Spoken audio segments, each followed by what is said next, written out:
Hello students, आज हम करेंगे क्रॉस इलास्टिसिटी ऑफ डिमांड। जैसा कि नाम से ही क्लियर है, क्रॉस इफेक्ट्स मींस कि एक की क्वांटिटी दूसरे की प्राइस, मतलब कि एक वस्तु की कीमत में परिवर्तन आने की वजह से जो दूसरी क्वांटिटी प्रोडक्ट की क्वांटिटी जो है उस पर क्या प्रभाव पड़ता है, उसकी जो रेशो है that is called cross elasticity of demand. जैसा कि मैंने प्राइस इलास्टिसिटी ऑफ डिमांड में किया था कि उसी की कीमत थी और उसी की मात्रा पर क्या प्रभाव पड़ रहा है, that is price elasticity of demand. अब इसमें देखिए, क्रॉस इलास्टिसिटी को सी के साथ डिनोट किया है हमने, change in quantity of X and change in price of Y. मतलब वाई की कीमत में चेंज आने की वजह से एक्स की मांगे की मात्रा पर क्या प्रभाव पड़ता है, percentage change in quantity of X, percentage change in price of Y, उसकी जो रेशो है that is called cross elasticity. अगर हमने एक्स की कीमत का वाई की क्वांटिटी पर क्या प्रभाव पड़ता है तो हम इस तरह से फॉर्मूला लिखेंगे। यहाँ वाई की कीमत का एक्स पर प्रभाव देख रहे हैं, यहाँ पर एक्स की कीमत का वाई पर प्रभाव देख रहे हैं।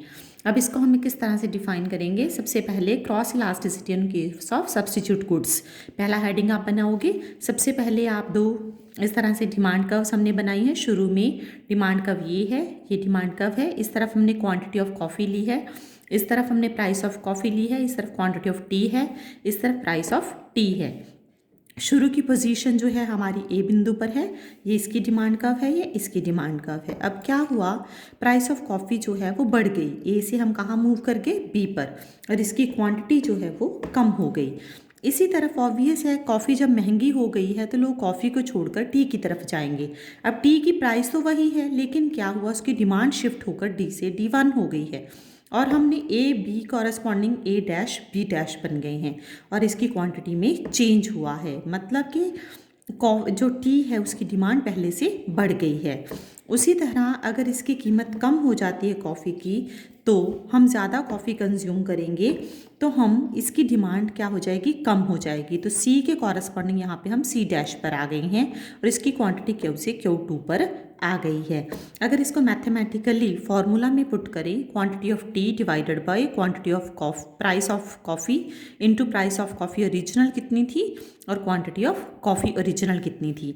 अगर कॉफ़ी की प्राइस बढ़ती है तो डिमांड टी की बढ़ती है, पॉजिटिव रिलेशनशिप है। उसी तरह अगर इसकी कीमत कम हो जाती है कॉफ़ी की तो इसकी डिमांड कम हो जाती है। तो पॉजिटिव क्रॉस इलास्टिसिटी क्या है, ग्रेटर देन ज़ीरो, मतलब पॉजिटिव है। दूसरा केस आ जाओ, cross elasticity in case of complementary goods. Same demand का यहाँ पे यहाँ हमने इंक ले लिया, यहाँ पेन ले लिया। ये प्राइस शुरू में किसकी थी, इंक की थी, और ये प्राइस किसकी थी, शुरू में पेन की थी। ए के कॉरस्पॉन्डिंग ए इक्विलिब्रियम था।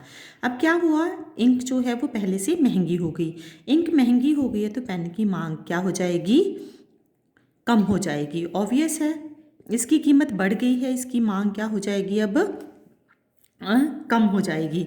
उसी तरह डी के कॉरस्पॉन्डिंग डी आ जाएगा, ठीक है। और दूसरी तरफ अगर कीमत कम हो जाती है तो इसकी डिमांड क्या हो जाएगी, बढ़ जाएगी, सी के कॉरस्पॉन्डिंग सी। अब देखिए, इंक की कीमत में जो है कमी होती है तो पेन की डिमांड बढ़ती है। उसी तरह अगर इंक की कीमत जो है बढ़ जाती है तो इसकी डिमांड कम हो जाए। नेगेटिव रिलेशनशिप है तो इट मीन्स क्रॉस इलास्टिसिटी क्या है, लेस देन ज़ीरो, मतलब नेगेटिव है, नेगेटिव रिलेशनशिप है। आगे जाइए, अगर इन केस ऑफ इंडिपेंडेंट की बात करें, इंडिपेंडेंट गुड्स में, तो यहाँ पे हमने पेन लिया है, यहाँ डस्टर, दोनों का आपस में कोई रिलेशनशिप नहीं है। इसकी कीमत चाहे बढ़े चाहे कीमत कम हो जाए, इस पर कोई प्रभाव नहीं पड़ेगा, नो चेंज एट ऑल। इसीलिए क्रॉस इलास्टिसिटी क्या रहेगी, शून्य रहेगी। इस तरह से आपने तीनों गुड्स को डिफाइन करना है। अब ध्यान से सुनिए, इंडिपेंडेंट गुड्स में क्रॉस इलास्टिसिटी ज़ीरो होती है और कॉम्प्लीमेंट्री के केस में क्या होती है, ये नेगेटिव होती है, और सब्स्टिट्यूट के गुड के केस में ये पॉजिटिव होती है। Thank you.